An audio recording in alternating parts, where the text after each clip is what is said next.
Welcome to an investigation by Paper Connections. Today, we are analyzing the architecture and the crises of a historical monopoly. When we think about the concept of luxury, we immediately have very specific images in our minds. We think of radiant celebrations, of carefree moments, of a certain, lightness of being. Right. We associate luxury with peace. But the document that sits at the center of our investigation today forces us to completely rethink that association, because what we have in front of us does not originate from a sphere of lightness. It comes from the absolute center of existential corporate terror, geopolitical upheaval, and a global financial crisis. And that is exactly where we want to take you today. If you are listening to us right now, I want you to imagine that you are standing with us in the dimmed, strictly climate-controlled silence of a historical archive. Mm-hmm. Right in front of us, resting on the table, is a single, remarkably well-preserved artifact from the year 1827. It is a letter. It was written in the northern German Hanseatic city of Lübeck, and it's addressed to a woman in Reims, France. Now, at first glance, it looks like routine business correspondence. But today, we're going to learn how to read the deeper layers of this paper.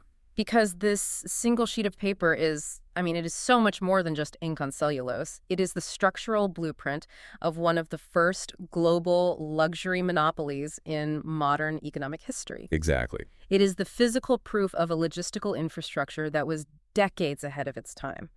And perhaps most fascinating of all, it's a real-time record of a power struggle between an entrepreneur and her most important distributor right at the exact moment when the global economy around them is collapsing. But before we dive into the text itself, we have to look at the object. The physical reality of this document demands a certain level of reverence. We're not talking about ordinary paper here. No, absolutely not. If you carefully lift this document by the edges and hold it up against the archival lighting, its architecture reveals itself. It is what we call laid paper. Premium laid paper. Right, the papier verger. Yes. You can actually see the structure of the wire mold that was used to lift the wet paper pulp out of the vat. You see the dense, fine horizontal lines and then the wider vertical chain lines that stabilize the wire mesh. And right in the center of that glow from the light, we see the watermark.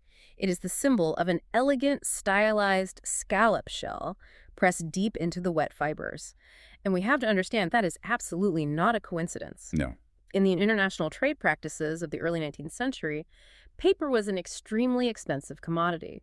Choosing such a heavy, elaborately produced paper with a custom watermark was a deliberate declaration. It was a status symbol. A way of projecting power before the letter is even read? Precisely.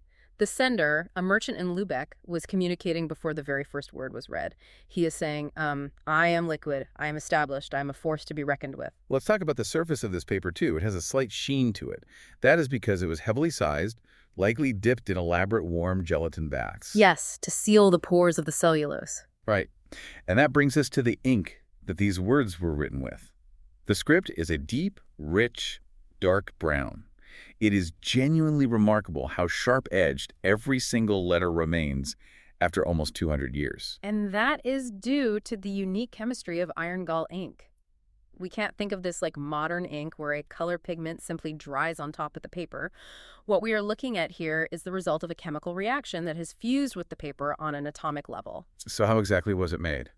Well, to produce this ink, they extracted tannic acids, typically from oak galls. Those are the proliferating growths on oak leaves caused by wasp larvae. Right. They took that tannic acid mixture and they combined it with iron 2 sulfate and water, usually bound together with a bit of gum arabic. And the really fascinating moment is the act of writing itself. Because when the scribe dipped his quill into the inkwell and stroked it across this paper, the liquid was almost colorless, maybe a pale grayish purple. Exactly. The crucial process only happened once it hit the paper. The oxygen in the room air met the water-soluble iron 2 ion in the ink.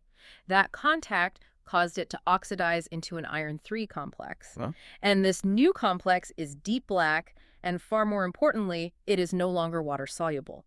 It binds irrevocably to the cellulose fibers. You cannot wash this ink off. It becomes a permanent part of the paper. But that chemical reaction carried a massive risk, didn't it? When we look at other documents from this era, we often see that dreaded ink corrosion. The degradation, yeah. Right, where the acid literally eats holes into the shapes of the letters over the centuries until the paper just disintegrates. Yeah. But with our letter from 1827, we don't see any of that. The back of the sheet is completely intact. Which is the ultimate proof of a masterfully balanced recipe. You see, when iron gall ink oxidizes, sulfuric acid is created as a byproduct.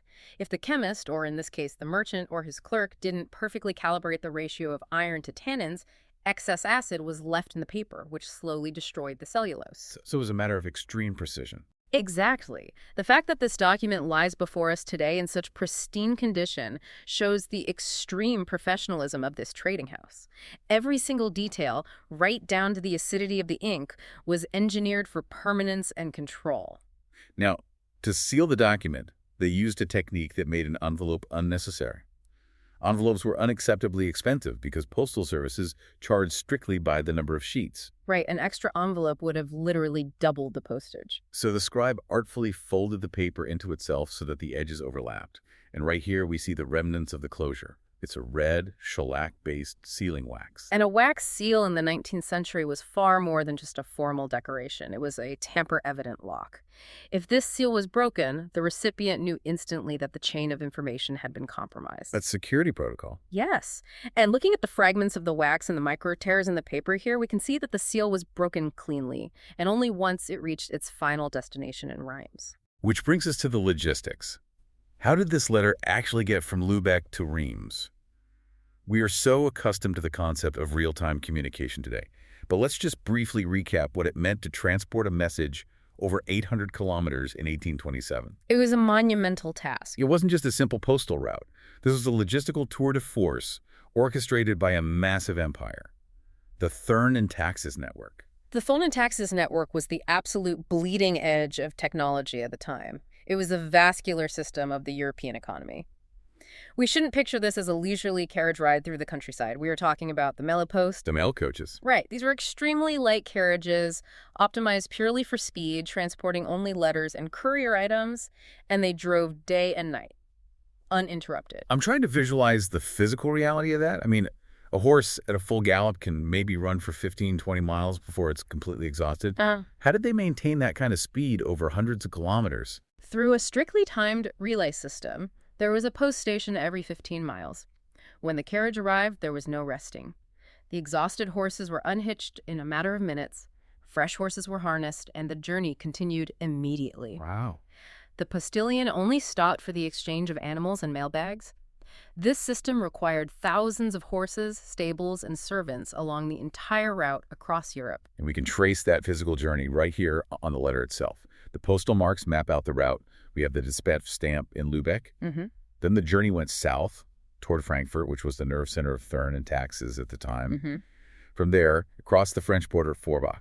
And here we see the red stamp, TTR4, which marks the entry into the French Fourth Tariff Zone. Right. And finally, the arrival stamp in Reims. With postage due, I believe. Yes, 8 decimes due. But the most remarkable thing about this, the letter was only in transit for 8 days. And the reply from Reims was written a mere 10 days later.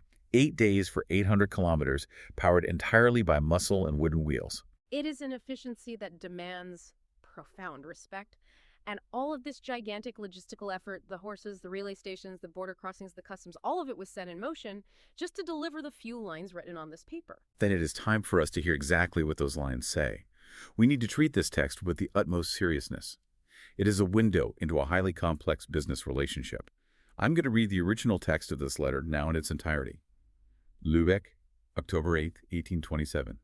Madame Veuve Clicquot Letter en Reims. Since I was absent, I could not answer your letter immediately.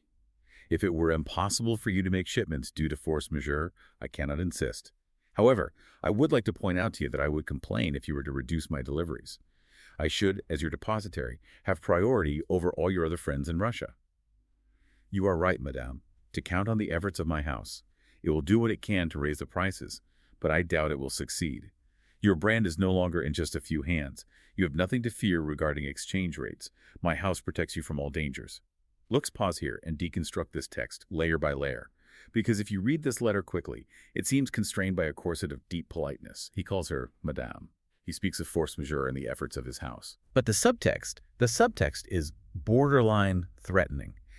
How does a merchant, a distributor, dare to write to one of the most powerful women in the European economy, the owner of a monopoly, and say, I would complain if you were to reduce my deliveries? It's incredibly bold. He demands priority. He is practically dictating terms. Who is this man, Louis Boissonnet, that he can communicate with Veuve Clicquot in this tone? Well, to understand that presumption, we have to clarify our terms. Boissonnet was not a simple merchant. He wasn't someone who just bought crates and resold them. Louis Boissonnet was a powerful merchant banker. He was the absolute linchpin through which Veuve Clicquot's entire Russian business flowed. The financial architect. Exactly. The final sentence of the letter is the absolute key to his power. My house protects you from all dangers regarding exchange rates. That was not an empty pleasantry. It was a calculated reminder of his indispensability. How exactly did that protection work in practice? We are in 1827. There is no digital foreign exchange market. How did Boissonnet hedge the currency risk between the Russian ruble, the French franc, and the various German currencies the goods pass through? Through a highly complex system of bills of exchange and physical trade flows, you have to imagine it like this. When Clicquot shipped champagne to Russia, it took months for the bottles to arrive and be sold. During that time, currencies could massively lose value. Right, the macroeconomic volatility. Boissonnet sat in St. Petersburg and managed these enormous sums of money. He took the currency risk onto his own books. He often paid Clicquot out in stable currencies or via London banks before the wine even reached the final customer. So he was acting as a central bank for her operation, essentially. He provided the liquidity. Without his financial infrastructure, the champagne might have physically made it to Russia, but the capital would never have safely arrived back in Reims. And he was also deeply embedded in the physical commodity trade, wasn't he? He wasn't just trading in one direction. That is the crucial point. Boissonnet's ships were not one-way streets. In the autumn, before the Baltic Sea froze over, the ships carrying champagne sailed to St. Petersburg. They were unloaded there, but they did not sail back empty. What do they bring back? They were loaded with Russian grain, with timber or other raw materials, which were then shipped westward in the spring, often to Great Britain, to supply the rapidly expanding industrial cities. A closed loop of commerce. Exactly. Boissonnet controlled a gigantic bidirectional trade flow, so when he threatens Clicquot that he will complain, he is reminding her that without his fleet and his capital, she simply cannot service the East. That is a striking contrast to the early days of this Russian monopoly.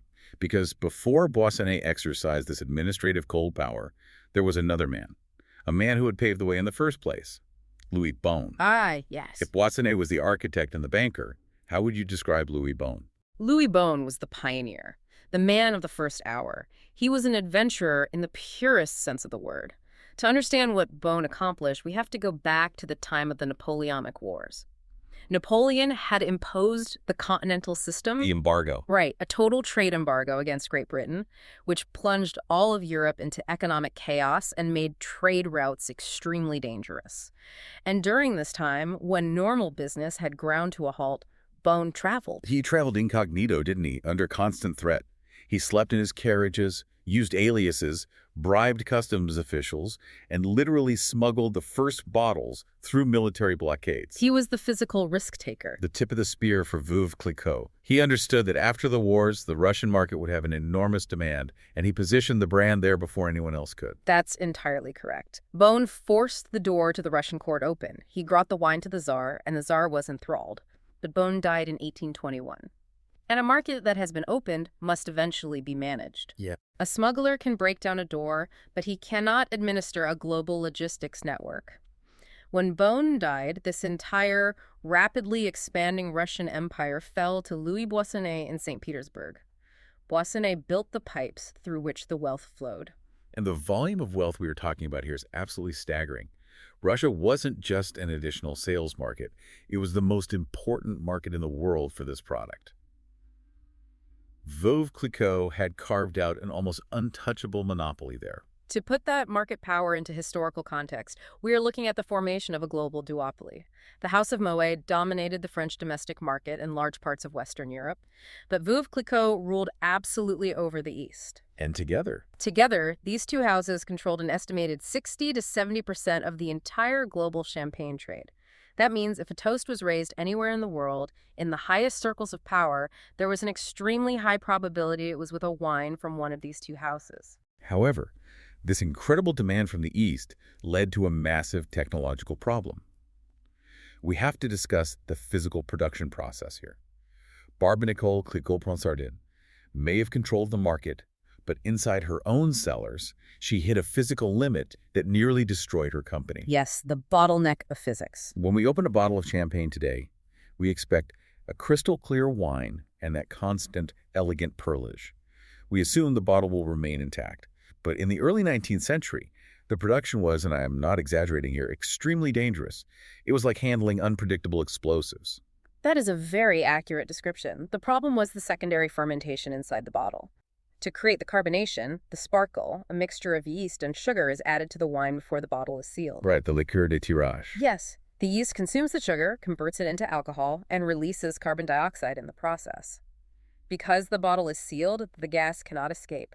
The pressure inside the bottle builds up to 5 or 6 times atmospheric pressure. And the glass industry at the time simply was not capable of producing bottles of consistent thickness. Some were thicker, some were thinner. Exactly. And those microscopic irregularities in the glass became literal breaking points. And because they didn't fully understand or control the fermentation process microbiologically, yet Louis Pasteur wouldn't unlock the secrets of yeast until decades later, the pressure buildup was often much more violent than calculated. The results were disastrous, right? Catastrophic. Between 40 and 80% of an entire cellar's inventory would simply explode. One bottle would burst, the shards would hit the neighboring bottles, and a chain reaction would destroy thousands of liters of wine in seconds. The workers actually had to wear heavy iron masks when they entered the cellars just to avoid being killed by flying shrapnel. But the explosions weren't the only issue. Even if a bottle survived, the winemaker faced the problem of the dead yeast. Once the yeast has done its job, it dies and sinks to the bottom. It forms this cloudy, unsightly sediment. Yes, and if you poured that wine, it looked like dirty river water. For the Russian aristocracy, that was a completely unacceptable state of affairs. The solution at the time was a process called transvosage. And it was just as cumbersome as it sounds. They would open the bottle and pour the wine extremely carefully into a new, clean bottle, hoping to leave the sediment behind in the first one. Which sounds like a double loss. First, you lose pressure during the pour, so you lose the valuable carbonation. And second, the wine comes into massive contact with oxygen, which causes it to oxidize. It essentially ruins the product. It was an unsustainable bottleneck. And this is where the absolute brilliance of Barbe Nicole Clicquot showed itself. In 1816, she retreated with her cellar master, Antoine de Muller. And they weren't in a high-tech laboratory. They were standing in front of an ordinary wooden kitchen table. A kitchen table? Yes.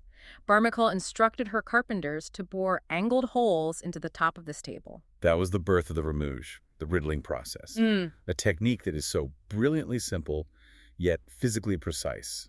How exactly did it work? The bottles were placed neck down at a slight angle into these holes. The dead yeast was now resting against the side of the glass.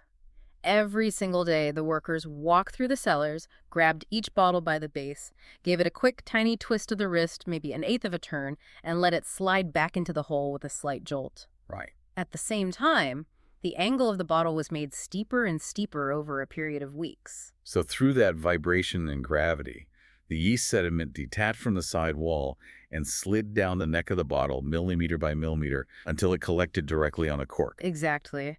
At the end of the process, the bottle was standing almost perfectly upside down.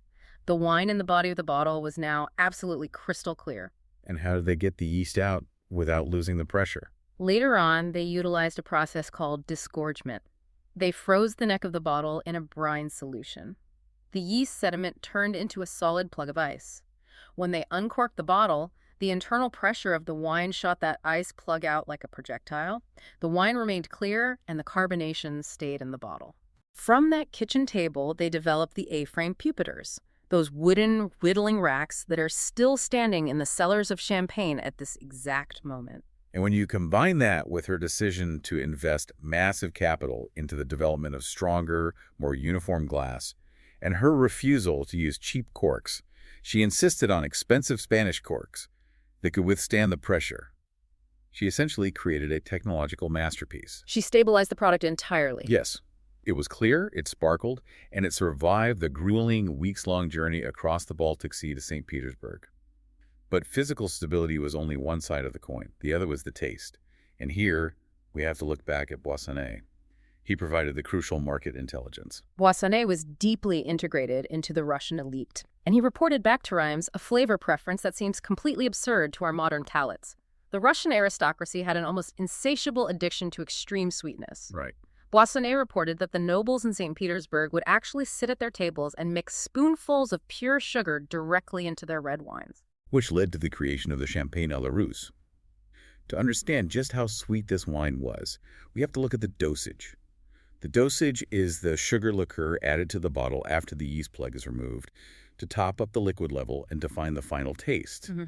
The French and German markets drank their champagne with about 150 grams of sugar per liter, which, by our modern standards, is already practically syrup. But for the Russian market, Boissonnet demanded a dosage of an unimaginable 300 grams of sugar per liter. That means almost a third of the entire bottle consisted of pure sweetness. The wine was thick, almost viscous. And this is exactly where we encounter one of the most fundamental intersections in our investigation today. Because fulfilling this demand for 300 grams of sugar per liter brought Veuve Clicquot into direct conflict with one of the most massive geopolitical earthquakes of the 19th century. Yes, the sugar context. That sugar had to come from somewhere. Yeah. We have to leave the European continent for a moment and turn our gaze to the Caribbean, to the French colony, the Saint-Domingue. Saint-Domingue, which is modern-day Haiti. To understand the gravity of this, we need to visualize the global economy of sugar. Toward the end of the 18th century, Saint-Domingue was the epicenter of global wealth. This tiny colony produced a staggering 40% of the world's total sugar supply. 40%. Yes. And this production relied entirely on a system of unimaginable brutality, on the ruthless exploitation of hundreds of thousands of enslaved African people. But that system collapsed. The enslaved population rose up in the Haitian Revolution. After years of bloody warfare, they defeated the French troops and declared the independence of Haiti in 1804. The plantations were in ashes, and the system of slavery there was dismantled. And as a direct macroeconomic consequence, that 40% of global sugar production vanished from the world market practically overnight. It was an economic shock of extreme magnitude. Europe was suddenly cut off from its primary source of sugar. So how did Europe respond to a shock like that? The shock forced a radical industrial innovation. If you could no longer import cane sugar, you had to find a domestic source. The solution was the discovery and massive cultivation of the sugar beet. Beet sugar. Yes. All over Europe, factories sprang up to refine beet sugar on an industrial scale. It was a cheap, locally available substitute. Now, if you are a producer in Reims and you suddenly need 300 grams of sugar per liter for the gigantic Russian market, while the prices for imported cane sugar are astronomically high, the business decision seems completely obvious. Any financial analyst today would say, use the new cheap beet sugar. Your profit margins would explode. But Barbe Nicole refused. She categorically banned the use of beet sugar in her cellars. She believed that beet sugar was an inferior, ignoble product that would destroy the character of her wine. Instead, she insisted that only premium, highly expensive grape syrup could be used. The sugar had to come from the fruit itself. Precisely. And that was a financial decision that incurred immense costs. Now, we often hear stories like this in the PR histories of major luxury brands, the founding myth of uncompromising quality. But with Veuve Clicquot, this isn't just a legend, it is a scientifically proven fact. And the way we know this today reads like a forensic thriller. It truly is a spectacular confirmation of the historical record. We have to jump forward to the year 2010. Divers were exploring a shipwreck south of the Åland Islands, right in the middle of the Baltic Sea. Right. At a depth of 50 meters, in perfect darkness and constant freezing temperatures, they stumbled upon a treasure. 168 intact bottles of champagne from the early 19th century, and many of them bore the unmistakable anchor branded on the cork, the seal of Veuve Clicquot. These bottles were carefully brought to the surface and analyzed by some of the leading immunologists and chemists in the world. And they used instruments that were far beyond the imagination of anyone in the 19th century. Because how exactly do you prove whether a sugar from 170 years ago came from a beet or a grape? You use the most advanced mass spectrometry available. Specifically, UPLC-Q2FMS. That stands for Ultra Performance Liquid Chromatography, coupled with quadrupole time-of-flight mass spectrometry. Let's break that down just so we fully understand the process. I'd be glad to. The liquid chromatography is the first step. It takes the highly complex liquid of the wine, which is made up of thousands of different molecules, and separates it into its individual components. It untangles the mixture. Okay. Those isolated molecules are then fed into the mass spectrometer. There, they are ionized, given an electrical charge, and accelerated through an electromagnetic field. Based on the time it takes them to reach the detector, their time of flight, the machine can determine the exact molecular weight of every single molecule. So it is essentially like taking a complex soup, separating it into its individual ingredients, and then weighing every single ingredient on a microscale down to the very last atom. That is a very good analogy. And this was supplemented by NMR spectroscopy, nuclear magnetic resonance spectroscopy. You can think of that like an MRI for molecules. It subjects the atomic nuclei to a strong magnetic field and measures their resonance, which reveals the exact three-dimensional architecture of the molecule. And what exactly did these instruments find when they looked into the dark, sweet liquid of these centuries-old bottles? They found pentose sugars. Grape syrup consists of pentose. If she had used the cheap beet sugar, the instruments would have detected sucrose in significant quantities.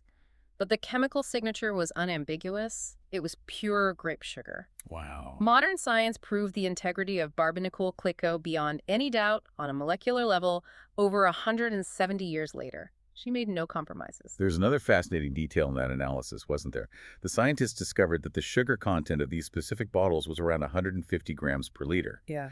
Now, we know from Poissonné's documents that St. Petersburg demanded 300 grams. Yes. So structurally, we can conclude that this ship, which sank off the Elland Islands, was probably not heading to Russia at all, but was meant to supply the German states around the Baltic Sea. And something else quite remarkable.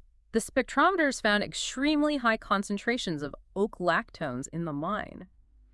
These are organic compounds that only enter the wine if it is aged in oak barrels for an extended period. Right. This proves the wine wasn't immediately bottled, but matured in wood.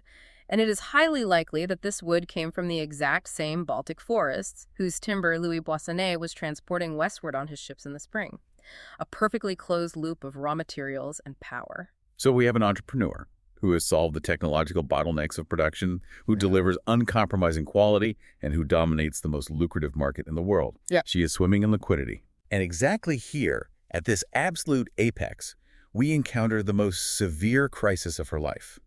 A crisis that forces us to ask, why on earth does a successful champagne widow suddenly found a bank in the year 1821? The Banque Veuve Clicquot Letter et Compagnie. On the surface, that makes no sense. Well, it makes perfect sense if you understand the problem of having too much dead capital. Because of the monopoly in Russia, massive amounts of cash were flowing into Rheims. But in the 19th century, money that just sat in a vault was useless. It was being devalued by inflation. Right, it needed to be deployed. Exactly.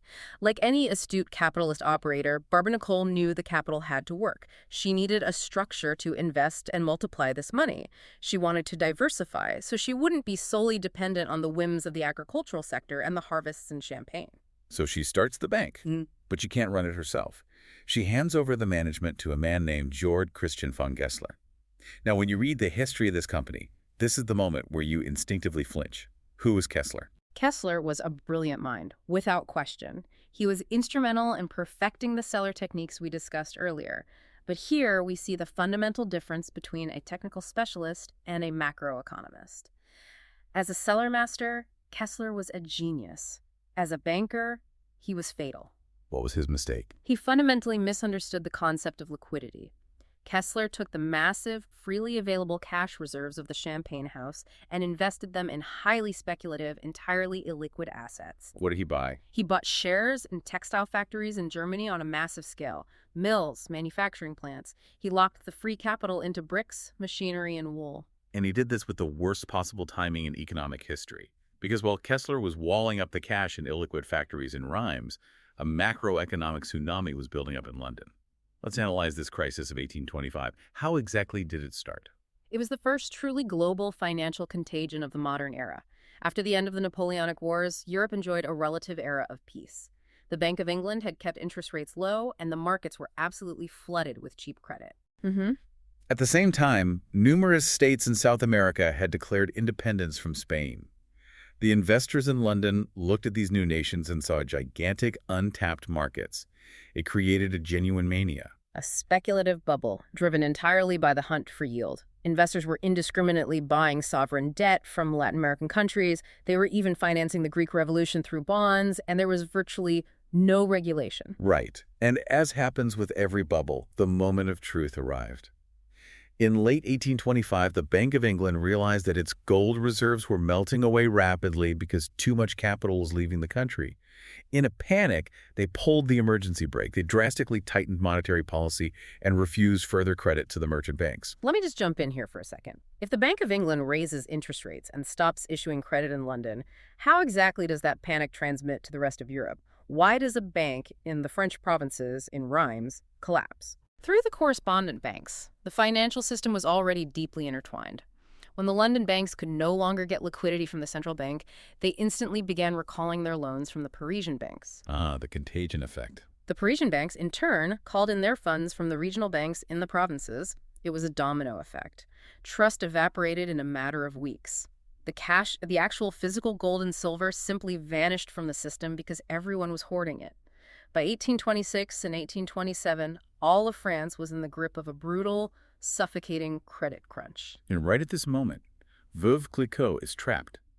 Kessler has sunk all the money into textile factories. But in a global recession, no one is buying textiles. The factories are yielding no profit, and more importantly, they cannot be quickly liquidated back into cash. The liquidity was dead. Kessler saw the collapse coming. The partnership fractured. He left Reims and fled to Germany. As a historical footnote, he later founded the first German sparkling wine cellars there, which still exists today.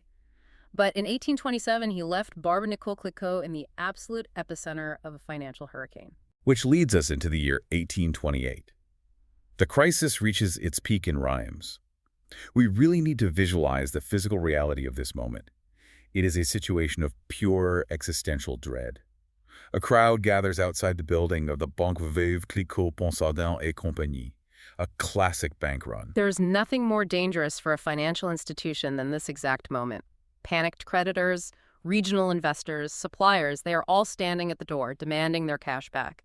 A bank never holds all its deposits in cash. If it cannot pay, it has to close its doors. The insolvency administrator takes over. Everything she had built. Everything Barbe Nicole had built over decades. The Russian market, the cellars, the estates, it would all have been annihilated on that single day. But then a figure steps onto the stage who will alter the destiny of the company forever. Edouard Verlet. Now, at this point, Verlet is not a wealthy patriarch. He is 20 years old. He is a simple employee of the house, an accountant. Verlet was a man of numbers, and he saw the mathematics of their inevitable ruin clearly in front of him. He knew there was only one way to stop this bank run. They needed a massive, immediate injection of physical cash. So he got into a carriage and embarked on a desperate journey to Paris. He drove directly into the heart of the credit crunch. In a Paris where the bankers themselves were fighting for survival, this 20-year-old accountant stood before the banker Rougemont de Louwenberg. We don't know exactly what words he chose or what promises he made, but he achieved the impossible. He convinced Louwenberg to extend a credit line of 1 million francs. 1 million francs, to make that tangible. In today's purchasing power, we are talking about roughly 32 million US dollars. Verlet secured this life-saving capital. But he didn't just rely on the banker's money. This is the moment that truly defines Verlet's character. What did he do?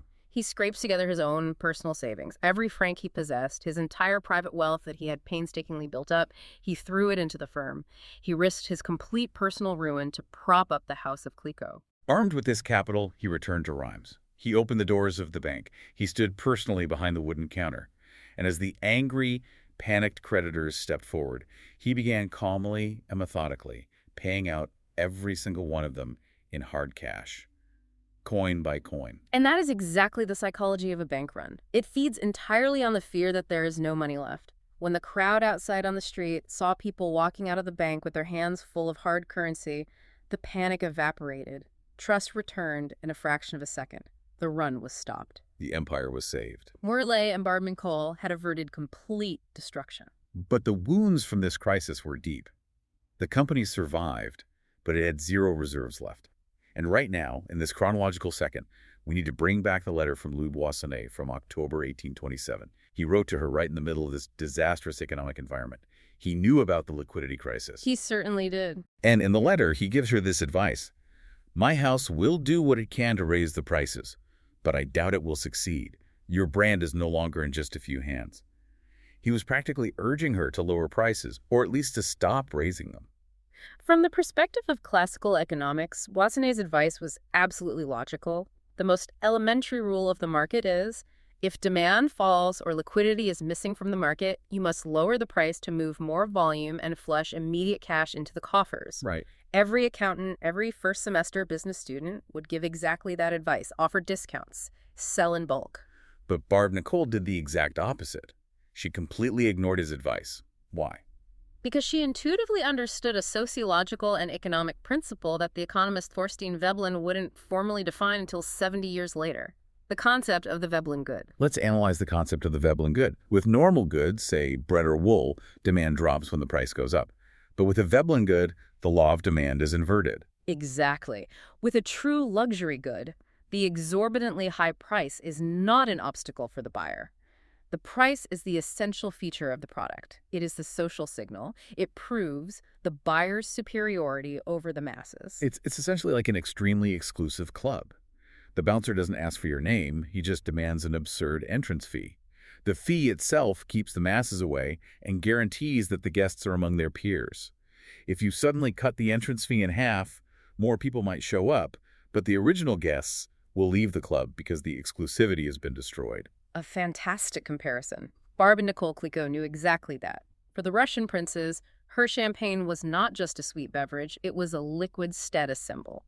If she had lowered the prices, as Boissonnet wanted, she might have sold more bottles for 3 months, but she would have permanently destroyed the myth of the Clicquot brand. The aristocracy would have turned away looking for the next, more expensive, unattainable good. Exactly. To survive this crisis in the long term, she didn't need a quick fire sale. She needed to absolutely maximize the profit margin on every single bottle, so she stood firm. She refused Boissonnet any volume discounts. She kept the prices extremely high. It was a wildly risky masterstroke, and she didn't have much time to rest on her laurels, because Boissonnet had issued a warning in his letter that would prove prophetic. Your brand is no longer in just a few hands. The monopoly was starting to show cracks. The competition had recognized the lucrative trade routes to the east. And one figure stands out in particular here. In the exact same year, 1827, when Boissonnet wrote his warning letter and Verlet saved the bank, a young man appeared on the Baltic trade routes. He was just 18 years old. His name was Louis Roederer. Louis Roederer, a name that would open a massive new chapter in the history of luxury. Roederer was brilliant. He didn't just copy Clicquot's playbook, he refined it. He traveled to Russia personally. He studied the sweet flavor profiles that Boissonnet knew so well. He began to systematically and methodically court the aristocracy. A direct assault on the monopoly. It was the starting gun for a decades-long war of attrition for dominance in St. Petersburg, which would eventually culminate in the creation of the Crystal brand. Right. A champagne bottled exclusively in flat-bottomed, transparent lead crystal bottles, simply because Tsar Alexander II was terrified of assassins hiding bombs inside the punt of dark glass bottles. Roederer ultimately dethroned Veuve Clicquot at the Russian court. But that was still in the future. Barb Nicole had survived the storm of 1827 and 1828, and she was a woman who understood who she owed this survival to. The absolute loyalty and courage of Edouard Verlet were not forgotten. Verlet was rewarded in a way that rarely happens in corporate history. In 1831, Barb Nicole made him a full partner in the company. He was no longer an employee, he was the co-architect of the wealth. He became immensely wealthy over the following decades, didn't he? He did. He entered politics and became the mayor of Reims. He guided the house of Veuve Clicquot safely through the middle of the 19th century. And Barb Nicole herself. After surviving wars, blockades, bank panics, and fierce competitors, she didn't quietly retire. Well past the age of 70, she financed the construction of the monumental Château de Bourseul, an architectural triumph financed entirely by her unyielding will to defend her prices and her brand during the darkest hour of her life. When we synthesize this investigation today and look at the present, we realize something fundamental. The strategies that Barb Nicole Clicquot developed in the 1820s out of pure existential necessity, they are not obsolete. Quite the opposite. The unyielding control over production technology. Yes, the refusal to compromise on the quality of raw materials, even when cheap alternatives like beet sugar are readily available, the aggressive positioning of the brand through exorbitantly high prices, and the steadfast rejection of discounts. This isn't some ancient forgotten history. This is exactly the playbook dictated today by massive luxury conglomerates like LVMH. They did not invent this architecture of monopoly, they merely perfected it. And that brings us right back to the thought we started this investigation with, to our modern perception of luxury. When we uncork a bottle today, when we see that clear wine and feel the sparkle on our tongue, we think of effortlessness. We think of celebration. Right. But when we look deeply into the structural architecture of this historical monopoly, we see the absolute truth. These ultimate symbols of lightness were not conceived in peacetime. They were forged in the crucible of geopolitical warfare, naval blockades, exploding glass, global banking panics, and pure, naked corporate terror. The champagne in the glass isn't just fermented wine. It is the liquid, distilled artifact of pure, uncompromising survival. A thought we want to leave you with today. We thank you for following us deep into the archive on this investigation. We've examined the fibers of the paper, understood the chemistry of the ink, and laid bare the architecture of power. May this knowledge change the way you view the things around you.